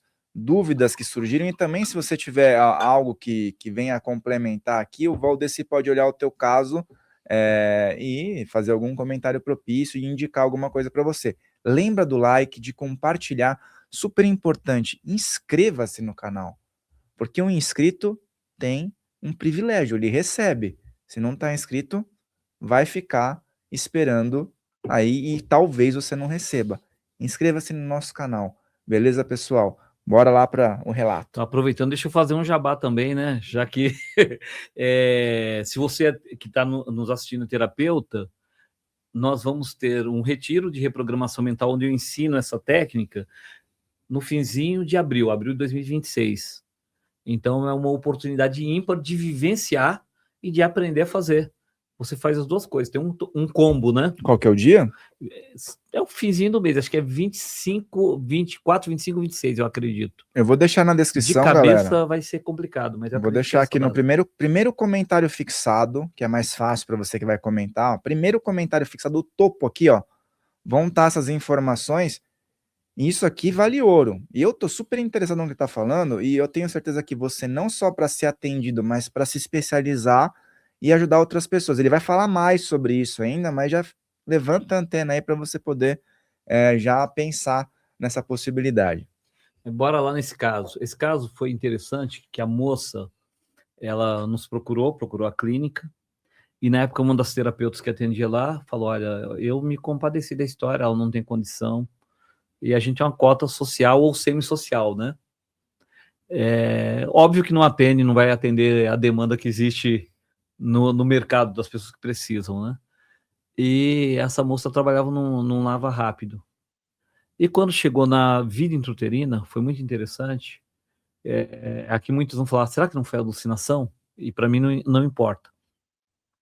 Ela via a história da mãe dela, ela começou a contar a história, ela via como se fosse uma tela passando, ela não descrevia só sensações. E ela falava, nossa, a minha mãe era garota de programa. Nunca se especulou isso em casa. E ela tinha uma desavença com a mãe, tá? E aí ela começou a contar, durante os meses da vida intrauterina, fatos que teriam acontecido com a mãe, e que a mãe teria vindo do Rio de Janeiro para São Paulo porque estava sendo perseguida por criminosos. E quando acaba a vida intrauterina, ela ficou abismada e começou a entender a mãe de outra forma. Resultado, melhorou o relacionamento dela com a mãe. Óbvio, ela foi aconselhada pela terapeuta a nunca tocar no assunto. Primeiro porque é só uma suposição. Mas vamos pensar aqui no melhor, o efeito terapêutico. Conseguimos? É o objetivo, né? Ela melhorou e melhorou o relacionamento com a mãe, passou a ter uma outra visão. Ela não julgava a mãe por aquilo, mas ela entendia que aquilo tinha sido como se fosse um sacrifício. E que a mãe tinha vivido muito mais coisas do que ela pensava. É mais ou menos o que a gente devia fazer em tudo, tá? A história que eu falei agora há pouco de Jesus falando. O que eu sei da sua história para eu julgar você? O que eu sei da história dos meus pais para julgá-los? Uhum. O que eu sei da história dos meus irmãos? Não sei. Então a gente está sempre ávido por julgar. E eu tô achando que eu sou a última bolachinha no pacote, ou que eu sei tudo, que eu vou ser, que realmente quem veio antes não sabe. E ela julgou por aquilo que ela sentia. Quando ela vê aquelas cenas, se foi só a mente dela que produziu aquilo, como eu digo sempre, palmas para a mente dela. Criou um enredo, uma historinha que foi terapêutica. E foi interessante esse caso, hein? Esse é um dos emblemáticos que ela via realmente como se estivesse passando assistindo uma minissérie, vamos dizer assim. Uma minissérie, um filme mental. E esse filme é o meu. Bom, quem faz vida intrauterina, a gente nem sempre espera o melhor. O melhor que eu digo no sentido de, tá acontecendo tal coisa, mas a gente vai ser muito bonito para mim. Às vezes a pessoa está esperando que vai achar alguma coisa traumática, e não. Ela só reforça coisas boas. Nossa, eu pensava que meu pai não quis, eu sentia aquilo de tal forma. Meu pai o tempo todo estava ali falando, entendeu? Uma memória traumática também pode ser algo positivo, né? Mas eu tenho uma visão sobre trauma que não é aquela que o mercado endossa, tá? Um dia eu estava num ambiente espiritualista, para ser bem claro, era um lugar onde a gente comungava com a ayahuasca, né? E era no pós-reunião, comendo, e dois colegas começaram a falar sobre traumas. Eu perguntei para ele, falei, bom, como bom mineiro, posso botar minha colherzinha enferrujada aí no meio? Ele falou, pode. Então, trauma é crescimento. Como é que você faz na academia? Todo mundo que foi na academia que levantou um pezinho sabe. Você vai lá, levanta o peso, aquilo cria uma ruptura na musculatura, vem a proteína, preenche, hipertrofia, aí você tem um músculo forte. Não é isso? Mas se você fizer direitinho, do tipo, o cara mandou você pegar 2 quilos, você pega os 2, depois passa por 3, 4, 5. Então, o microtrauma, ele te faz crescer. O macrotrauma, ele te congela. Mas trauma é fator de crescimento. A própria pedagogia, nós temos Vygotsky que falava de zona de desenvolvimento proximal, que é aquela zona logo além da zona de conforto. Toda vez que você dá um passinho fora da zona de conforto, isso é um trauma. Você fica em desassossego. Mas você aprende na zona de conforto? Nada. Na zona de conforto é como feudo. Aqui eu mando, aqui eu sei tudo, aqui quem manda aprender e manda soltar sou eu. E as pessoas fazem isso até com dores. Do tipo, o cara não renuncia a uma dor porque ele não sabe como é que pode ser a outra dor que venha no lugar. Ou mesmo se não vier dor nenhuma, como é que vai ser aquele vazio. Já se acostumou com aquela, não quer experimentar uma nova. A dor também é uma zona de conforto. Então, sair disso é um microtrauma, mas dentro do microtrauma tem crescimento. O exemplo do macrotrauma que eu te falei imagina que você não pegou o pezinho de 3, falou, não, esse instrutor aí tá pensando que eu sou fraquinho, vai lá e pega o de 10. Aí você tem um estiramento no músculo, um rompimento, a lesão é grave, e talvez você não pegue nunca mais nenhum de 2, né? E fique traumatizado de verdade. Para né? sempre. Então, o macrotrauma, ele te congela. Agora você não vai fazer mais. O microtrauma, ele faz você crescer. Então, os pais, mães que ficam o tempo todo policiando o filho para não ter trauma nenhum, repensa um pouquinho. Como é que ele vai crescer? Eu tava pensando justamente sobre isso. Porque às vezes o pai, a mãe estimula o filho a ser excessivamente corajoso, vamos dizer. Isso também pode gerar um trauma. Ou excessivamente ser zeloso também pode gerar um trauma. Então, a coragem sem prudência pode ser burrice, né? Né? Tudo isso tem que ser colocado na balança. Concorda comigo? Você imagina, você está muito corajoso, o cara está com a arma ali na fora. Não, vou lá que eu sou corajoso. É prudente você ir lá agora? A pessoa não ouve ninguém mais, não. Daí. Então, eu falo, coragem sem prudência pode ser burrice. Eu não gosto desse tipo de coragem. Eu prefiro que a gente repense isso. Esse trabalho que eu te falei aí do que a gente faz com os filhos, ele vai ter que crescer também. Agora a história dele não é a minha. A minha vai fazer parte da dele. Mas isso já foi feito com plantas. Já teve um estudo feito com plantas, onde se plantou 2 mudas iguais, em terras iguais, no ambiente igual, ou seja, o mesmo clima, tudo para eliminar as variantes, né, diferentes que tivessem. Só que imagina que essa planta, que a planta da direita, que o recomendado pelo manualzinho, né, da natureza é regras diárias. Então, a da direita recebia regras diárias. A da esquerda, ali do lado, via a coleguinha receber regras diárias, não recebia 2 vezes por semana. Com pouco tempo, a olhos vistos, qual a planta que se desenvolvia mais? A que recebia todo aquele carinho, aquele cuidado, das regras diárias. No segunda fase do experimento, os pesquisadores limitaram as regras. Agora era 1 vez por semana. Esse 1 vez por semana, já dá para começar a pensar, né? Aquela que tinha crescido toda bonitona, ela vai amarelando, vai secando, e a outra aqui está lá, a pulso, mas está segurando. Até que aquela que era mais forte, ela morre. E a outra continua. Aí os pesquisadores vão para a terceira fase. Agora nós vamos desenterrar as plantas para ver. Aquela planta que secou, que era mais bem cuidadinha no começo, quando se olha, a raiz dela está totalmente superficial. Ela não descia, porque a água estava sempre na superfície. Então, para que ela vai se aprofundar? Uhum. Agora, a outra, quando quebrou o torrão, olhava que a raiz dela ia até o fundo do vaso. Ela era acostumada já com pouca água, ela ia buscar onde a água estivesse.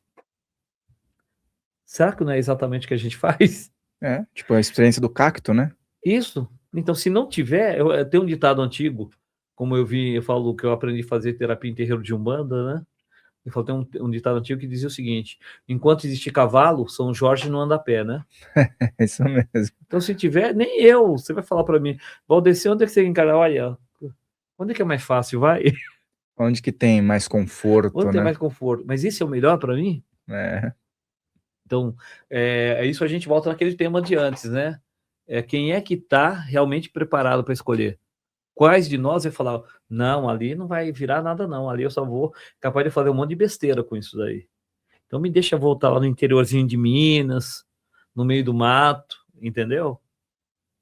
Que aí eu vou ter que botar meus olhos em determinadas coisas.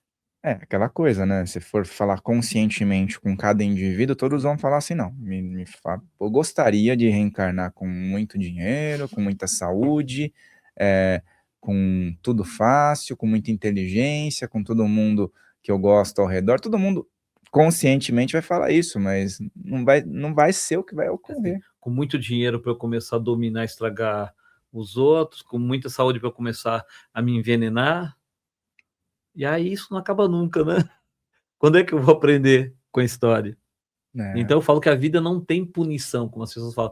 Não, porque isso é uma punição. O que existe sim, existe autoflagelo. Existe a autopunição. Então eu vivo o tempo todo criando mecanismos de autoflagelo e de autopunição. Para mim, a terapêutica do futuro, e aí disso que eu falo quando eu falo da reprogramação mental, eu falo que a gente não usa o modelo do quebrou, conserta. O nosso modelo é meio como o modelo dos japoneses que falam o Kaizen, né? Nada está tão bom que não possa melhorar, melhoria contínua. Então, quando você começa a entender que a psicoterapia tem que ser um processo de melhoria contínua, não é consertar o que está quebrado, você começa a mudar o seu foco de vida. Evitar que quebre também, né? Evitar, a responsabilidade é sua. Eu não vou botar mais a culpa no meu pai, não vou botar mais a culpa na minha mãe, não vai ser na minha esposa, não vai ser no meu filho, no neto, não vai ser no governo. Porque, independente do governo que estiver aí, ou no outro país, ou lá nos Estados Unidos, ou lá na China, eu vou ter que continuar fazendo a minha lição de casa. E, de novo, se a gente falasse de governo, eu tinha que voltar para aquela outra cena que nós falamos. Opinião, respeito, eu tenho que respeitar o que você pensa. Eu posso não concordar com você. E eu não tenho nenhuma, não me dói nada falar para a pessoa que eu não concordo com ela. Não concordo, mas respeito. Você vai falar, foi sempre assim? Nessa encarnação acho que foi, nas outras nem tanto. Nas outras, eu tenho memórias de algumas, nas outras nem tanto. Mas para a gente lembrar dessa questão de vida intrauterina e reencarnação, teve um caso até acontece para o Wagner, uma vez no Projeto Farol, que foi um desdobramento, uma cena que eu vi de desdobramento, eu estava questionando a questão do nosso lar e me botaram para uma visitinha, né? Levaram, sei lá. E aí eu vi uma coisa interessante, que eu falo um pouco dessa, que foi meio uma fecundação in vitro que acontecia antes do fato físico, como seus laboratórios. Mas em seguida me levaram para o restringimento. Para quem não sabe, restringimento ali, logo antes do indivíduo reduzir o seu perispírito, o corpo astral, para começar para reencarnar, né? E a cena que eu vi lá, e o Wagner me falou que ele já viu isso de outras vezes, ele corroborou a história. O que eu vi foi coisas piores do que nos velórios da Terra. Aqueles espíritos que iam reencarnar, eles choravam mais do que os que ficam aqui na Terra quando alguém desencarna. Eles choravam para reencarnar. E pedindo para aqueles que ficavam para cuidar deles. Não me deixa, não esquece de mim, cuida de mim, chorando, chorando, chorando. E o clima era muito tenso. Era muito tenso. De muito desespero. Então eu falo que a gente costuma chorar para encarnar e chorar para desencarnar, né? E quando que a gente vai parar com isso? A pessoa lembrou o que ela ia encontrar aqui, talvez ela estivesse lá na zona de Ela sabe o conforto. programa reencarnatório, né? Essa questão de programação reencarnatória é comum praticamente em todas as filosofias. No culto de Ifá, se fala disso, que aquela alma se ajoelhou perante, figurativamente, simbolicamente, eles falam que ela se ajoelhou perante o Lodumare, ou seja, Deus, para pedir a bênção de uma nova encarnação, e teve ali traçado o seu destino, pelos senhores do destino, que é aquelas escolhas que nós falamos, é uma programação reencarnatória. O que eu quero com a minha programação reencarnatória? Eu quero, no mínimo, sair melhor do que aquilo que eu programei, fazer um pouquinho mais. Se eu coloquei, vamos entender que o que eu programei é o 100%, fazer um 110, vai. Mas e se não der? Se não der, tudo bem, Deus não vai me castigar por isso. Os mentores não vão se melindrar por isso. Se tivesse que ir embora, já tinha ido embora há muito tempo, tá? Alguns milênios, né? Agora. Então, nós estamos perdoados para sempre. É você com você de novo. Então, mas quando eu começo a ter essas visões, esses vislumbres, isso começa a mudar. E o processo regressivo é bom para isso, pelo menos bem feito, tá? Você já deve ter notado que eu falei muitas vezes aqui a palavra bem feito, tá? Porque eu já vi casos, eu falo que a regressão, se não houver uma ressignificação, ela é uma retraumatização. Só foi com outro problema em vez de ter resolvido. Você vai lá e traz mais um problema. Vamos pensar do jeito simples? Você entra num transe aqui, mesmo que seja espontâneo, autogerado, e olha lá, nossa, eu era um guerreiro, era muito forte, eu fazia acontecer. Você sai de lá, voltando com essa ideia do guerreiro e querendo arrebentar tudo. Que vantagem tem? A maior força do guerreiro não é a destruição, é a determinação, é o poder da presença. Não, e o ponto também dessa questão das conexões é assim, a pessoa precisa querer. Você pega sei lá, uma pessoa muito narcisista, sei lá, um psicopata, esse cara nunca vai procurar. Ou vai? Então, mas o querer, ele é questionável pelo seguinte, que às vezes o cara, quando ele chegou até mim, a minha inferência, Rafael, é que alguma coisa ali dentro de você já estava gritando isso, pedindo socorro.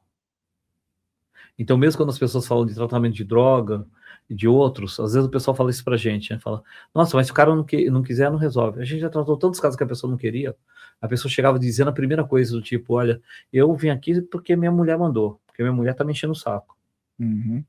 E geralmente a gente é delicado, tá? Se falar isso pra mim, eu falo, então, você quer que eu fale pra sua mulher que eu não quis atender você? Aí você fica bem com ela.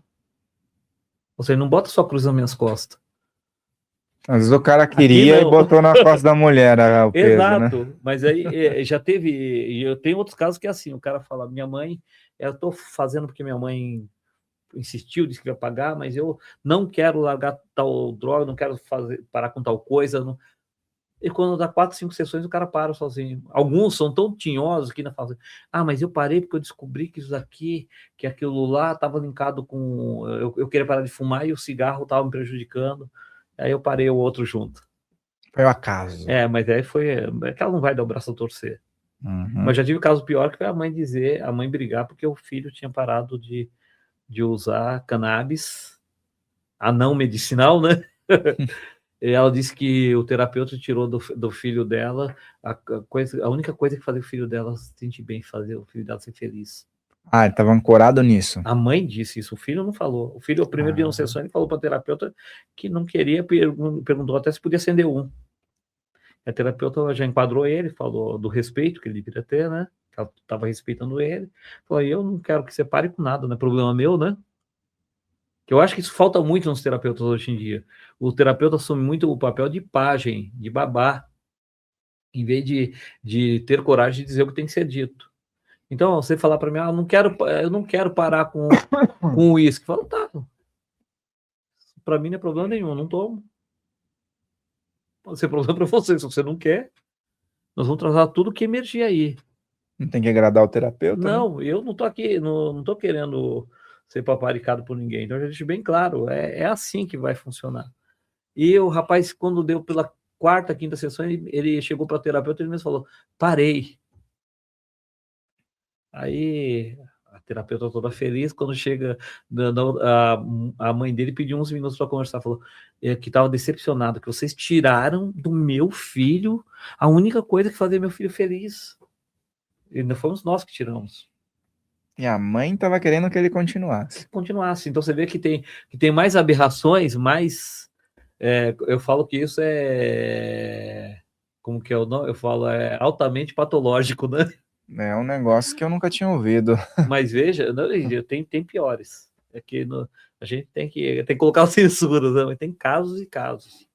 Não, e é um negócio que, assim, esse caso aí realmente é bem diferente de tudo que eu já tinha ouvido, no que a mãe normalmente se desespera com essas situações, né?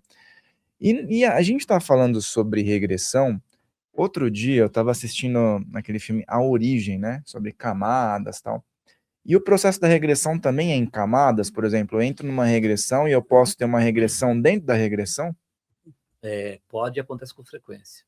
Inclusive, o que eu acredito da vida intrauterina é que ela serve de gatilho para reforçar algumas questões reencarnatórias. Vamos lá. Para mim, síndrome do pânico real, que tudo virou síndrome do pânico nos últimos tempos, mas síndrome do pânico real é uma situação de desvalia total. Ou seja, não tem quem me socorra, não tem onde ir. Imagina que você mora num vilarejo e é invadido, numa guerra, num saqueamento, qualquer coisa do tipo. Mas invadiram a sua casa, mas invadiram a casa do seu vizinho, invadiram da esquerda, da direita, da frente. Você quer pedir socorro pro seu pai, cadê seu pai? Tá preso ou tá morto? Sua mãe é a mesma coisa. Você pensa no vizinho é a mesma coisa. Você vai pedir ajuda para quem? Pro Papa? Então é desvalia total. Você não tem para onde correr. Então imagina você num calabouço ou numa masmorra. Só que hoje em dia as celas a gente poderia dizer até que são luxuosas em relação ao que era, né? Não vou cair na hipocrisia de dizer que cela tem luxo, não tem. Mas como é que era? Caiu a noite, você vai ficar no breu total. Então, começa a pensar aqui naquelas pessoas que têm medo de escuro. Que agonia que deve ser. E o pior, eu tô aqui no escuro, mas na hora que clarear, essa porta pode abrir e o que vai acontecer? Quando abrir, o que eu tô esperando? É que alguém venha me soltar? Geralmente era isso que se esperava na Idade Média? Não, tá esperando que alguém venha ali para pegar você para levar para forca, ou para guilhotina, ou para fogueira, entendeu? Então esse escuro ali da masmorra ou do calabouço é a escuridão da vida intrauterina. Ela tá ali dentro, aquele escuro, aquele fechado, acaba liberando aquele gatilho daquela cena. Outro tipo de escuro ou de fechado ou você sendo perseguido, ou por descuido, está numa mata, você cai num buraco. Tem muitos casos que eu peguei da pessoa que foi jogada no buraco intencionalmente, tá? Mas você caiu num buraco ali no meio de uma mata, alguma coisa, a primeira coisa que você vai fazer é gritar pra caramba, né? Vai pedir socorro, socorro, socorro. Depois de algumas horas gritando socorro, primeiro você não tem voz, segundo, você já tá achando que ninguém vai te escutar mesmo, né? Aí você vai rareando aquilo. Depois de algum tempo, você vai entrar no que a gente chama de desamparo aprendido. Você já vai chegar na conclusão e vai falar, puxa, não adianta gritar que ninguém vai me ouvir mesmo. E vai ficar lá até morrer. É uma coisa curiosa em regressão, é que muitas vezes eu vi a pessoa depois de dias, não, já estou muito irritando, eu emagreci, isso, é aquilo, eu estou com sede, eu estou com fome, legal. E, eu estou saindo do buraco. Ué, como? E às vezes eu faço a pessoa voltar para ver como ela saiu do buraco. Aí quando ela olha para o buraco, ela vê que o corpo ficou lá embaixo. Ou seja, ela saiu porque ele desencarnou. Isso acontece em cavernas também. E caverna lembra muito a vida intrauterina, de novo. Então, o que já aconteceu de pessoas, eu tenho um outro caso, já começou mineiro, né? Contar mais uma história. É uma médica, e o interessante desse caso é que ele junta com outras histórias, que é a história espiritualista, onde ela passa num terreiro de Umbanda com o Exu, e o Exu fala para ela que aquilo ia ser resolvido para ela procurar hipnose, era um zumbido no ouvido. E quando ela me procura, a gente começa a fazer, ela só me falou essa parte, ela não tinha me contado inteiro, né?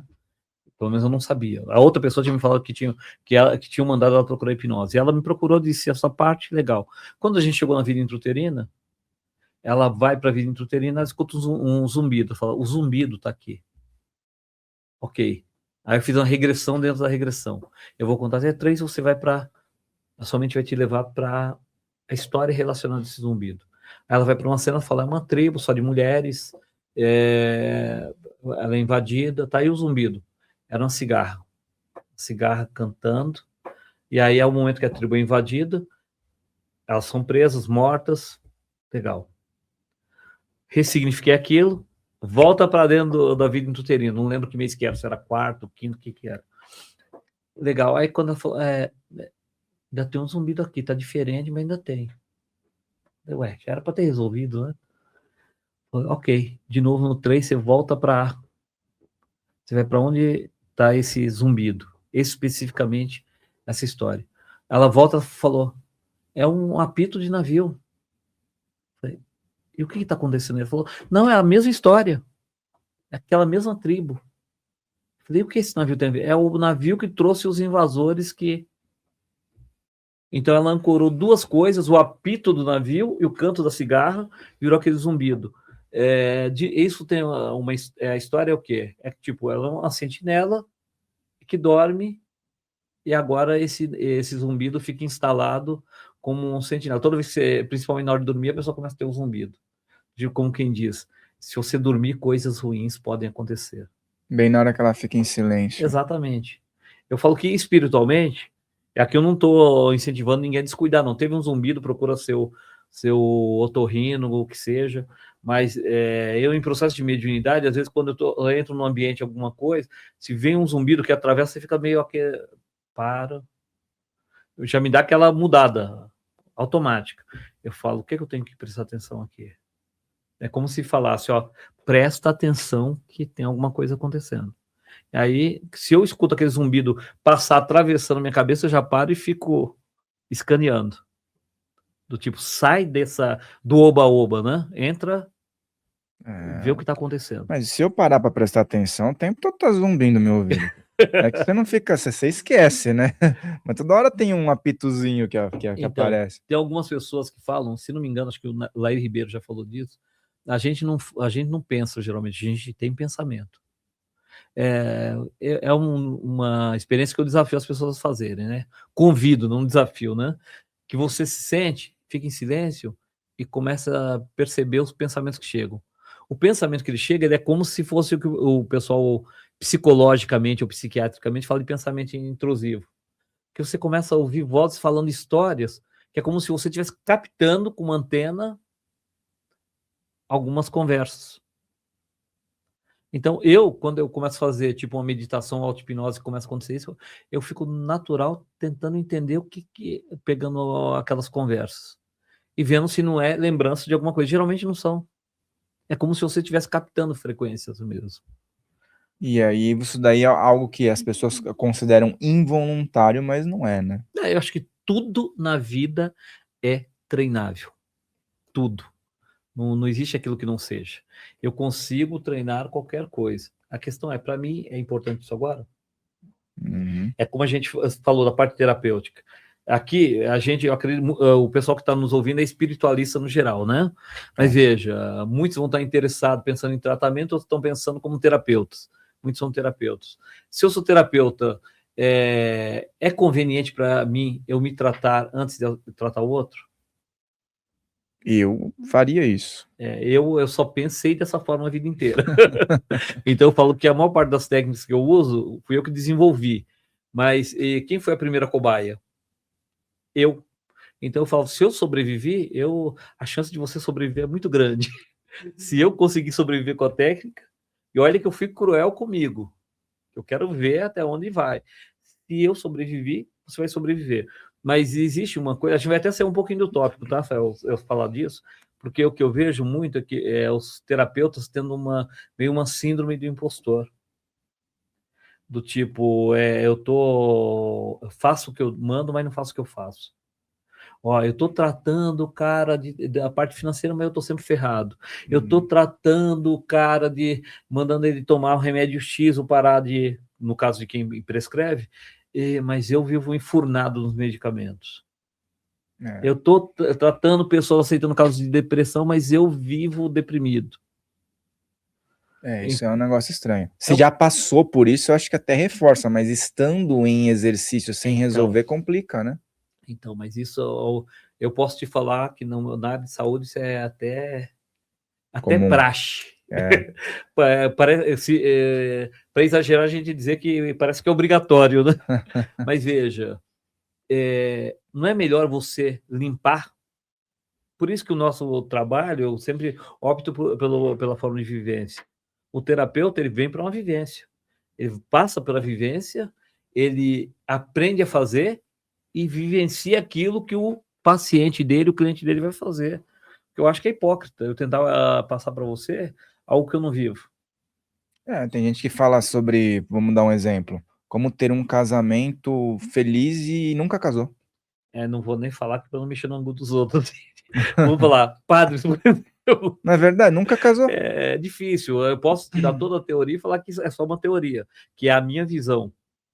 Mas quando eu falo, como ter, eu já vi terapeuta falar, não, julgando outra pessoa, que casamento não é só sexo, mas ela não era casada e nunca tinha sido. Fica difícil de você botar a colher lá no angu do outro para poder. Curiosidade, como é que você sabe, né? Conviveu mesmo tanto tempo, com quantas pessoas? Bom, deixa eu ver, nós estamos em que ano mesmo? 2026. 2026. Então, esse ano eu vou para 38 anos de casado. Então, é minha vida. Nessa encarnação, fala a dona Sônia, nessa encarnação se eu tiver certo, são 18 encarnações junto. Já imaginou o karma dela? Tá pesado. 18 encarnações, Egito, África, Brasil. Mas tá melhorando a coisa. Quando eu falo Egito, África, parece ignorância, né? Porque a gente sempre separa o Egito da África, mesmo ele sendo África do Norte, né? Que o pessoal também, é normal, porque o Egito foi um império, uma civilização muito antiga, né? Então, Terra de Kemet. Então, a gente já está nessa história há muito tempo. Então, eu acredito que realmente nós viemos com propósito. Agora, as regressões, vida intrauterina e qualquer outra regressão, ela serve para isso, serve para eu reassumir, para eu relembrar a história que eu esqueci. Porque é justamente a desculpa que as pessoas dão, inclusive, eu falo que o ser humano, ele não se ouve, né? O que a maior parte das pessoas, quando você fala de reencarnação, fala para você?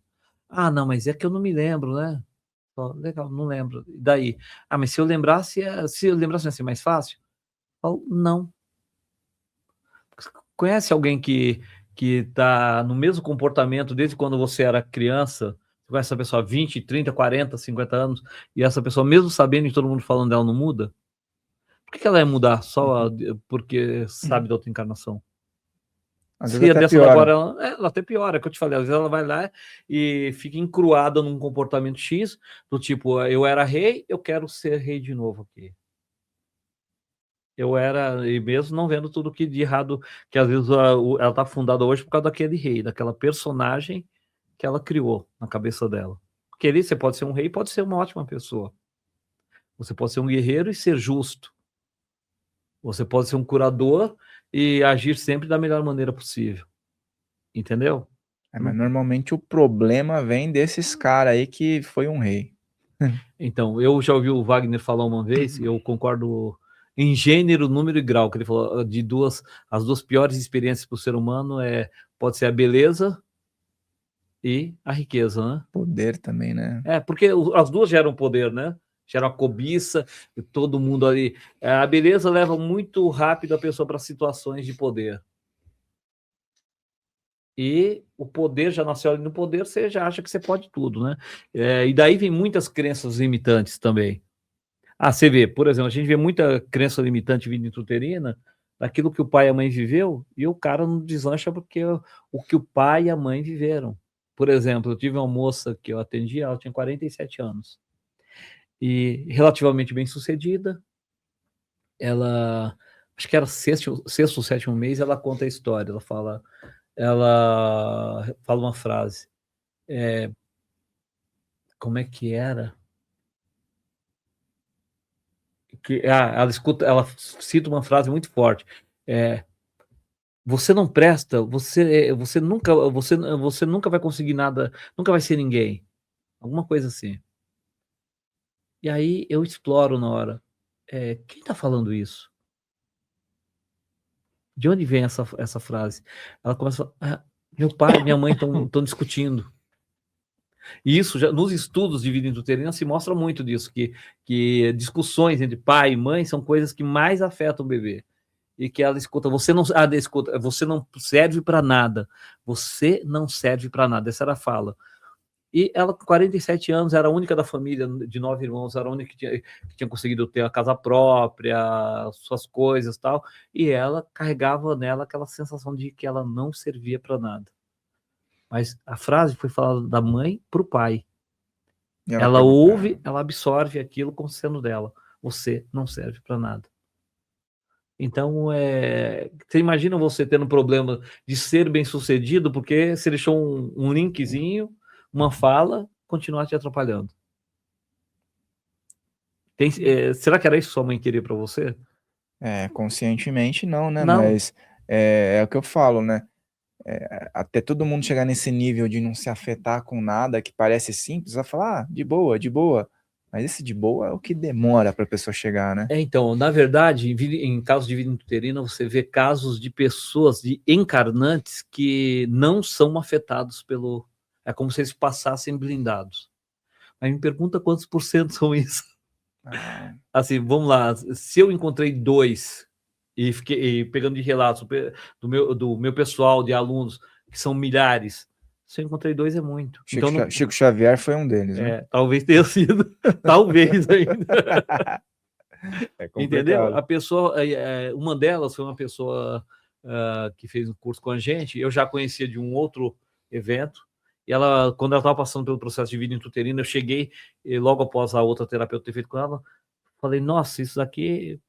Porque ali, pelo roteiro, era para a vida dela ter reagido e tal. Ela falou, não, mas não aconteceu isso. E a moça falou, engraçado, no começo da regressão, ela já falou que ela sentia ali, ela ouvia alguém dizendo que nada daquilo ia afetá-la.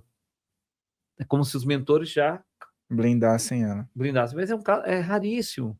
A capacidade espiritual também, talvez, ali, né? Eu não acredito que tenha sido de graça, né? É. A graça nunca vem de graça. É verdade.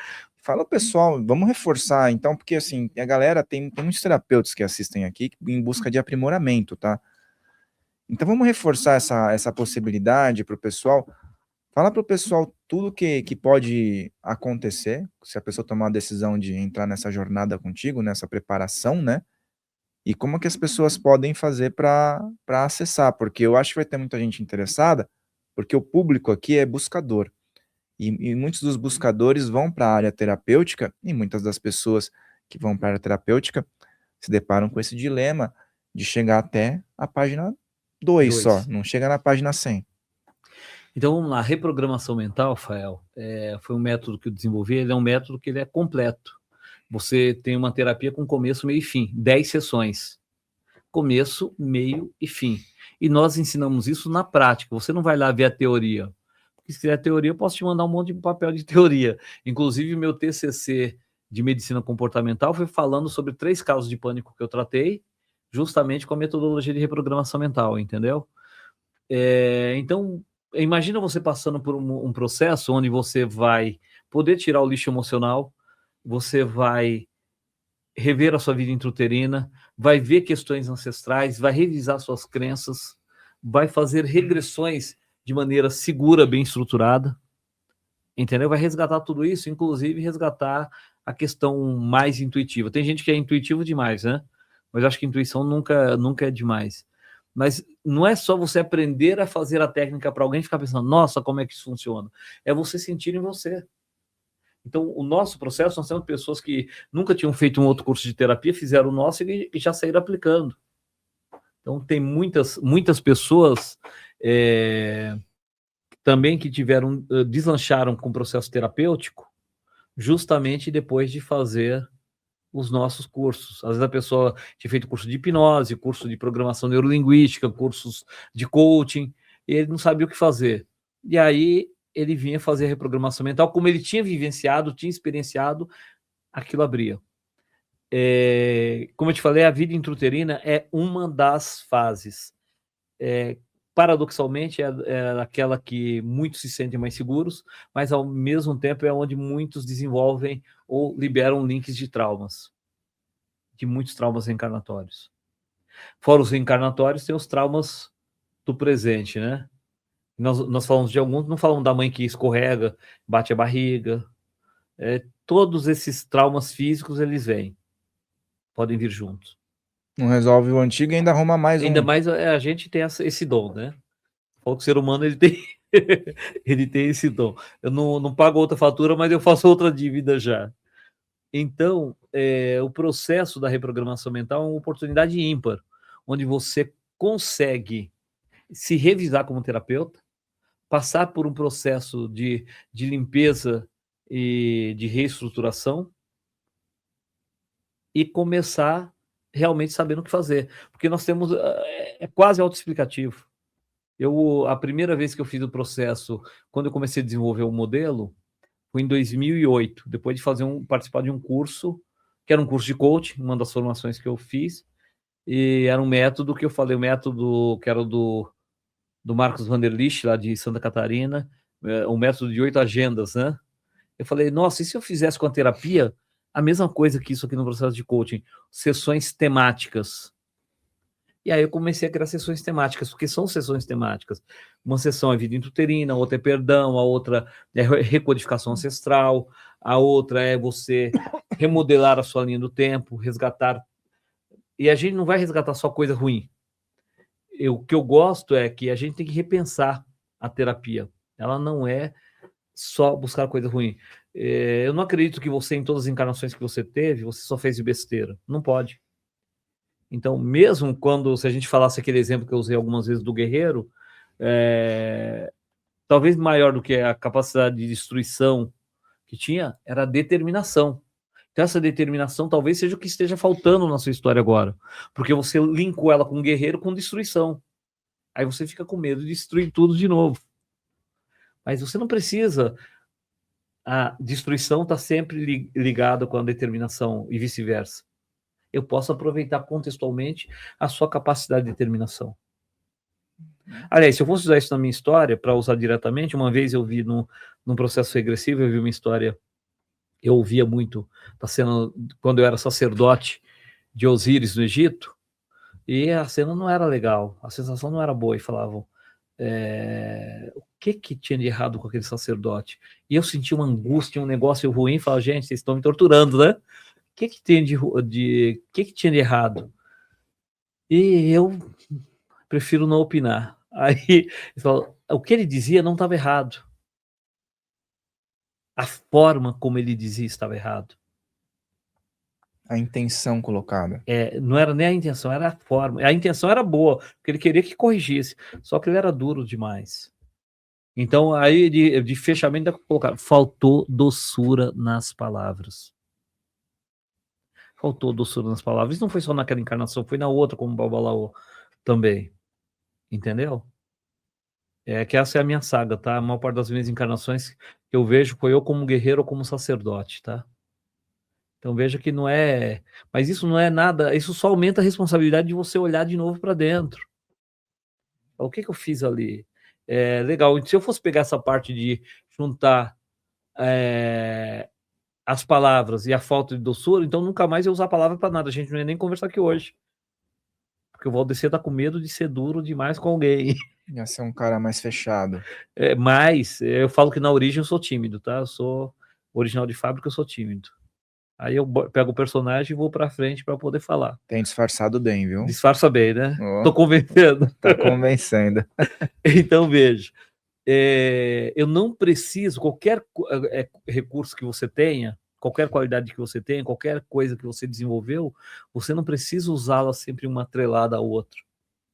Então, nós resgatamos de histórias passadas e até da vida intrauterina aquelas coisas boas. E é isso que muitos terapeutas precisam aprender, porque o terapeuta já tem uma coisa que poucos falam, que é o trauma vicariante, que é aquele trauma aprendido. O cara tem um monte de síndrome do pânico, daqui a pouco ele está com pânico. O cara tem toque, daqui a pouco está com toque. Entendeu? Porque ele começa a aprender. Isso é neurônio espelho, é mimetismo. Aqui eu lembro a fala do Guardião Caveira, que dizia toda magia é mimética e imagética. Aliás, você sabe que meu cérebro é meio janela do Windows, né? Voltando de novo na história daquela moça que era do zumbido, o que aconteceu? Quando nós terminamos aquela sessão, acho que até te contei isso num outro podcast que nós gravamos, que ela fala assim, nossa, o Exu Caveira tinha razão. O Exu Caveira acertou. ele disse que a gente ia resolver isso na vida intrauterina, mas ela não tinha dito isso para mim, né? Eu falei, engano seu, o Exu Caveira não acertou, ele sabia. Quem acertou fomos nós. Entendeu? Porque ele já sabia que era ali o link, mas a gente não sabia. E ela desfaz aquele link, mas eu fiz ali a regressão dentro da regressão. Já teve o caso da pessoa escuta tá lá dentro, talvez o líquido amniótico, ela fala, nossa, eu tô ouvindo uma cachoeira. Para o terapeuta, se tiver algum terapeuta aí que tá vendo a gente e às vezes deixa passar essa oportunidade de vai para essa cachoeira agora. Provavelmente teve algum evento traumático, não precisa ter sido desencarne, que na minha visão isso é um dos erros que acontece muito com terapia regressiva. As pessoas querem sempre que o problema, que o trauma seja um desencarne. E não é. Às vezes o trauma foi um processo de meio de percurso. O desencarne aconteceu porque tinha que acontecer. Aconteceu aí, porque todo mundo vai morrer mesmo, né? Uhum. É bem claro isso. Nós vamos ter que ir, não tem muita escolha. Eu não vou conseguir ficar aqui para sempre. Aliás, provavelmente nem queira também, né? Mas o Brian Weiss, ele fala, para que se alguém chegasse para você e te oferecesse uma Ferrari nova no seu Fusca velho, você aceitaria? Ele falou, então é mais ou menos isso, né? Depende do IPVA. Depende do IPVA, né? Se eu tenho condição de pagar o Na verdade. Tem que pensar esse lado também. Você fala, qual a encarnação que eu vou ter mesmo? Onde é que eu vou estar? Senão essa Ferrari não vai resolver muita coisa. Tem garagem para guardar? Seguro? Tem garagem, como é que vai ser? Tem que ter um pacote completo aí, né? Tem que dar condição, né? Aliás, a gente costuma brincar na minha casa, a gente fala, ó Deus, ou me tira o bom gosto, ou me dá mais dinheiro, né? Exatamente. Se me deu bom gosto, me dá dinheiro junto, senão não vai... Cria um pacote para ficar tudo certo, né? E essa formação, ela é presencial? Presencial, são 5 dias, numa chácara, vai ser na cidade de Itatiba. Então é aquela coisa que você não esquecer nunca mais na sua vida. Você vai entrar para imersão, vai ficar 5 dias. Aqui, por contrário de alguns aqui talvez, né, os mais carnívoros, mas é um exercício também, são 5 dias em alimentação ovo-lacto-vegetariana. E você passa pela técnica, recebe a técnica, entra um fael na quarta-feira e sai outro fael no domingo. Como diz um ex-aluno, com o mesmo RG, tá? E mesmo CPF. Mas entra um e sai outro. Então a gente tem um monte de depoimentos onde as pessoas falam exatamente disso. E essa foi a virada de chave no processo que eu estava. Vou colocar alguns depoimentos, pessoal, observar aí também. Esses depoimentos, a gente tem bastante aí os depoimentos de casos de vida intrauterina, as resoluções que teve, porque esse a gente é o que mais tem. Na verdade, daria para fazer um curso só de vida intrauterina, né? Porque de tão importante que é isso na nossa história, de limpar toda essa história que a gente deixa para trás. Eu já tive casos de mães que, quando passaram pelo processo, falaram, eu vou trazer minha filha. Quantos anos ela tem? Ela 17 anos. Eu acho que todo mundo tem que passar por isso daqui. Devia ser obrigatório. Eu falo, pois é, a gente tem que lembrar disso. Eu tenho que lembrar que eu não sou perfeito, que eu tenho que limpar, que eu tenho que começar de novo. E para o terapeuta, e isso é muito bom, é o olhar para si mesmo. A reprogramação mental faz você olhar para si. Eu tenho que olhar para mim. Porque, como eu te falei, eu acho hipócrita eu ficar o tempo todo recomendando coisa para o outro que eu não vá fazer. Falar de uma técnica que eu não vivenciei. Não, você tem que passar por uma técnica de vida intrauterina. Eu não estou falando de cirurgia, tá? Porque cirurgia aí sim seria grave se eu falasse. Quer dizer, então, que todo cirurgião vai ter que ser operado também? Não, não é verdade. Aqui eu estou falando de alguma maneira cirurgia, é meio cirurgia de alma, tá? Fatores interiores. Fatores interiores. Você vai mexer naquilo e começar a olhar para você de uma outra forma. O cirurgião não foi operado, mas ele está operando, ele está fazendo a prática, né? Sim, ele está fazendo a prática, mas nesse caso ele faz a prática sem ter vivido ela. Mas nós temos essa oportunidade, já que o nosso caso é psíquico, é moral, é mental, é espiritual, eu tenho como fazer isso em mim. Eu tenho como passar pelo processo. Eu tenho como validar isso primeiro, para eu não ser hipócrita na hora de falar para você, falar, será que você acha que isso aí vai trazer algum resultado? Então, Porque eu vivenciei, eu sei como que é, eu vejo isso no dia a dia. A gente vê acontecendo o tempo todo. Além disso, você passou pelo processo. Então, passar pelo processo no nosso retiro, ele não é opcional. Então, isso nós já deixamos claro, inclusive, em contrato para a pessoa. Não é opcional. Você não vai lá de assistente para olhar, não, mas eu só quero ver o Fael fazer com fulano, só quero ver. Não, isso não é opcional. Porque você vai sair daqui com a intenção de reprogramar outras pessoas. E como é que você vai fazer isso sem saber, sem ter vivenciado o processo? É um grande diferencial. Você quer ver? Eu tenho um rapaz que eu estou finalizando o trabalho com ele, tem 18 anos. Mas o avô dele é um médico, região de Mogi, que veio fazer o curso, gostou tanto, ele passou, ele não queria para ser um reprogramador mental, essa que foi a parte interessante. Ele veio, passou pelo processo, mas ele já tinha a visão de terapeuta como médico. Tempos depois, ele mandou a esposa dele e o filho, de 40 e tantos anos, para tratamento. Passou os dois. Passou mais de ano, depois agora veio o neto.